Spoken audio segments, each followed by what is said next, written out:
Glória a Deus. Graças a Deus que nos dá a vitória. Aleluia, Jesus. Glória a Deus. Bendito seja o nome do Senhor Jesus. Amém. Aleluia. Glória a Deus. Bom dia mesmo. E é bom poder dizer mais uma vez, como Davi, que eu deitei, dormi, acordei, porque o Senhor me sustentou. Hoje, queridos, a nossa meditação é 1 Reis, capítulo 18. É um capítulo também muito bonito, uma história muito bonita, de quando nós estamos falando aqui sobre os reis de Israel. E o rei agora era o Acabe. Vinha ali da linhagem de Davi, mas que também se corrompeu, casando inclusive com uma mulher por causa de interesse político. Jezabel vai para Israel, leva seus deuses e começa a influenciar a nação de Israel também, a idolatria. É muito importante você ter cuidado com as pessoas que influenciam você. Cuidado. Mesmo dentro da igreja, há pessoas que a influência delas é má, é ruim. Certo? Há pessoas dentro da igreja que muitas vezes há sobre a vida dela o espírito de Jezabel. Por exemplo. Então a Jezabel era matadora de profeta. Cuidado. Às vezes dentro da igreja você tem pessoas que são matador de profeta. Matador de ministério. Matador de pastor. Procura matar o ministério dos outros. Então assim era Jezabel. Ela usurpava a autoridade do marido, trazendo a morte. Mas chegou o momento do profeta Elias confrontá-los. Ele era um homem simples, humilde, não era um profeta de bens, ele foi um profeta chamado para Deus com essa finalidade, com essa razão. Ministério é ministério, por isso que às vezes você vê um pastor é de um jeito, outro pastor é de outro, uma igreja é de um jeito, uma igreja é de outra, né? Ministério é ministério. Então, esse foi o chamado dele. E chegou o momento aqui no capítulo 18. É aquele capítulo onde ele desafia os 450 profetas de Baal a consagrar um holocausto, só que eles não poderiam ir lá e riscar o fósforo, não. Naquele tempo era pedra, né? Eles batiam na pedra até sair faísca de fogo. Assim fazia o fogo, né? Pois bem,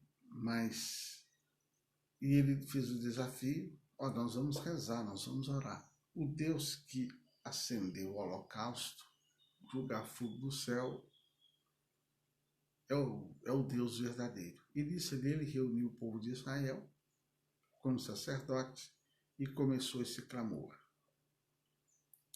O sacerdote de Baal clamaram, não veio fogo, e depois Elias, já cansado, esgotado, começa a buscar a Deus e Deus responde.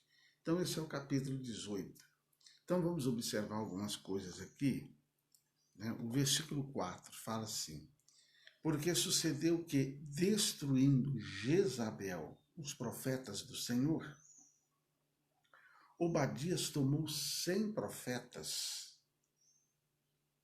e de 50 em 50 os escondeu numa cova e os sustentou com pão e água. Olha aí que linda atitude desse Obadias.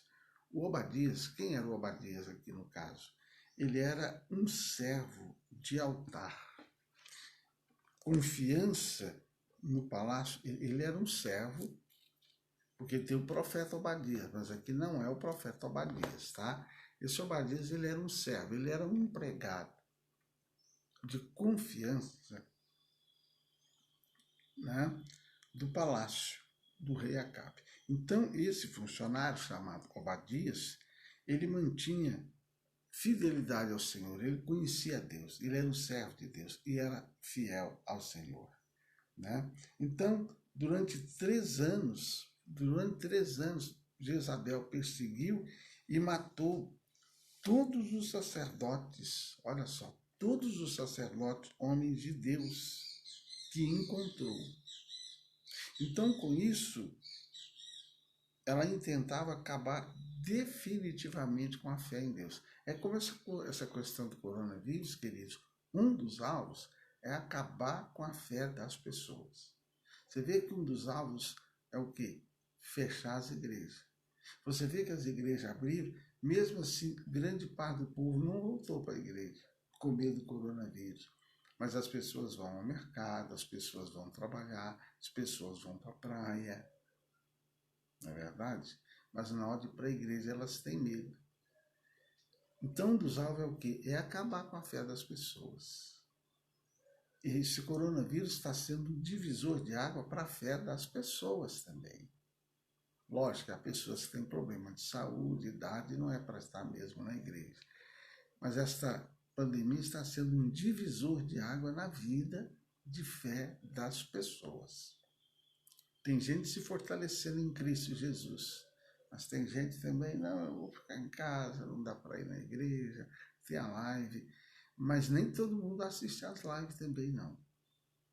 Eu tenho esse tempo que eu estou aqui orando de manhã, exatamente para levar a palavra, para fortalecer as pessoas. Poucos são os que vêem agora ao vivo e poucos são os que assistem depois. Né? Então, o Obadias, o que acontece? Ele escondeu 100 profetas e ele os sustentava. Você vê que ele era 100 profetas, ele colocou 50 numa caverna, 50 em outra caverna e sustentava com pão e água. Glória a Deus, aleluia.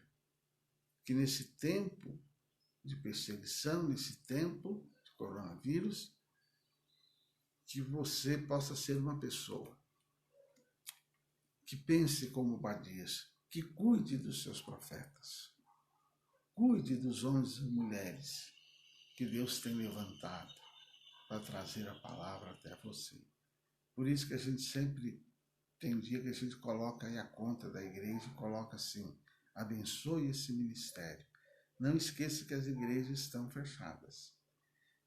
E a maioria está funcionando só com 30% da sua capacidade. E desses 30% não são todas as pessoas que vão. O versículo 17 diz assim, e sucedeu que, vendo Acabe a Elias, disse-lhe, és tu perturbador de Israel? Olha só, o rei Acabe, queridos, ele estava vivendo em desobediência a Deus. No entanto, ele acusa o profeta Elias de perturbar a paz de Israel com suas profecias. Olha só, ele joga a culpa no homem de Deus. Além disso, que ele o culpava por toda desgraça que sucedia ao povo. Olha só o engraçadinho. Ele culpava o profeta. Só que o rei ele não conseguia ver que a causa verdadeira, a causa real dos problemas era a sua idolatria. Então, amados, para o pecador, ouvir a verdade sempre será incômodo, mas é somente ela que poderá libertá-lo. Há pessoas que não gostam de ouvir a verdade, só que a palavra de Deus diz assim, que o conhecimento da verdade traz libertação. O versículo 18 e 19 nos diz assim, então disse ele, eu não tenho perturbado Israel, mas tu e a casa de teu pai, por que deixastes os mandamentos do Senhor e seguiste a Baale? Agora, pois, manda reunir-se a mim todo Israel no Monte Carmelo, como também os 450 profetas de Baal e os 400 profetas de Aserá, que comem na mesa de Jezabel. Então você vê, era 850 profetas. Sempre a gente destaca 450 profetas de Baal, mas havia também 400 profetas de Aserá. Era a deusa da fertilidade que a Jezabel adorava. A deusa do sexo. Então aqui o Elias ele falava com intrepidez. O profeta, queridos, ele sempre é alguém que fala com intrepidez e coragem, porque não era comprometido com a corrupção promovida pelo rei. É como hoje. Será que o pregador fala a verdade? Muitos não, queridos. Por quê? Não, mas se eu falar a verdade, as pessoas vão deixar de dar dízimo. Se eu falar a verdade, as pessoas vão deixar de dar oferta. Se eu falar a verdade, as pessoas vão sair da igreja. Lógico, evidente que há várias maneiras de dizer uma verdade, né, queridos? Lógico que o pregador tem que ver isso. Você, como cristão, eu vou falar a verdade. Não, a própria Bíblia diz assim, que quem fala a verdade arruma inimigos, quem cobre arruma amigos. Foi um conselho de Salomão, para a gente entender isso. Então, não é porque é pregador, o seu profeta vai chegar no altar e sair dando tiro, não. Realmente tem muitos que sofrem por causa disso. Então, você tem compromisso com a verdade? Tem. Mas peça a Deus graça, paz, sabedoria. Como é que você vai transmitir esta verdade? Tem muitos pais, o pai tem que falar a verdade para os filhos? Tem, lógico que tem. Mas quantos têm também machucado os filhos e perdido os filhos por causa disso? A esposa tem que falar a verdade para o marido? Lógico. O marido tem que falar a verdade para a esposa? Lógico. Mas entenda isso, há muita maneira de falar a verdade. Só que aqui no caso do Elias, era necessário ele tomar aquela postura de intrepidez. Então ele manda reunir aqueles 850 profetas. Certo, amados? Porque ele não era comprometido com a corrupção promovida pelo rei. A consciência dele era limpa, a consciência dele era reta. Se a sua consciência é limpa, se a sua consciência é reta, a maneira de você se posicionar na vida é diferente de outras pessoas. Aí nós vemos no versículo 21 falando assim: então Elias se chegou a todo o povo e disse: até quando cocheareis entre dois pensamentos? Se o Senhor é Deus, seguiu. Se Baal, seguiu. Porém o povo, olha só, o povo nada lhe respondeu. O Elias aqui, ele colocou o povo, como a gente diz, no canto da parede. Ele falou: olha, está na hora de vocês decidirem. Até quando vocês vão ficar cocheando entre dois senhores? Até quando o coração de vocês vai ficar com dúvida? Se serve a Baal ou se serve a Deus? Pois então está na hora de vocês decidirem. O povo nada respondeu. Certo, queridos? Só cede ao domínio do mal e fica calado para as suas afrontas aquele que em alguma área da vida está em falta com Deus. Queridos, a pessoa que anda na presença de Deus, ela não tem medo de tomar uma postura da verdade. No tempo do profeta Jeremias, por exemplo, jogavam pedra nele, tentaram matá-lo, tentaram acusar. Muitas vezes a pessoa, quando ela é autêntica, pessoas tentam denegrir a imagem dela. Porque a pessoa autêntica, o compromisso dela é com a sinceridade, com a honestidade, com a transparência. Tá? Bom, então aqui o povo, eles estavam indefinidos. Os israelitas, eles tinham um coração dividido, queridos, entre o Deus Todo-Poderoso, o Deus vivo, o Deus de Abraão, de Isaac e Jacó, e entre o falso Deus Baal. Eles cocheavam na fé, como se estivessem aleijados espiritualmente. Aqui no versículo 30 a 31, nós vamos ver a palavra de Deus dizendo, nessa história também o seguinte: então Elias disse a todo o povo: chegai-vos a mim. E todo o povo se chegou a ele e restaurou o altar que estava quebrado. Olha só, o altar de Deus estava quebrado. E Elias tomou 12 pedras, conforme ao número das tribos dos filhos de Jacó, ao qual veio a palavra do Senhor, dizendo: Israel será o teu nome. Queridos, restaurar o altar. Elias tomou então, queridos, 12 pedras. Por que 12 pedras? Cada uma representando uma tribo de Israel, representando, certo, querido, essas tribos, e com elas ele edificou o altar que estava destruído. Ao unir aquelas pedras, o profeta quis mostrar que o Senhor desejava continuar sendo o Deus de Israel. Saiba que Deus, ele quer ser o seu Deus. Ele quer ser o seu Deus. Outra coisa, restaurar o altar significava voltar-se para Deus com toda a sua força. Como é que está o seu altar? Como é que está o seu coração? Como é que está a sua fé? Você tem servido a Deus? Você tem servido a Deus com todas as suas forças? Ou está fraco? Ou está cheio de desculpa? Então, deixa Deus restaurar o teu altar. No versículo 37 diz assim, responde-me, Senhor, responde-me, para que este povo conheça que Tu és o Senhor Deus e que Tu fizeste voltar o seu coração. Olha que maravilha! O objetivo do confronto, queridos, esse era o objetivo proposto por Elias, era revelar o verdadeiro Deus de Israel, fazer com que o povo se voltasse exclusivamente para Deus. Esse era o alvo dele.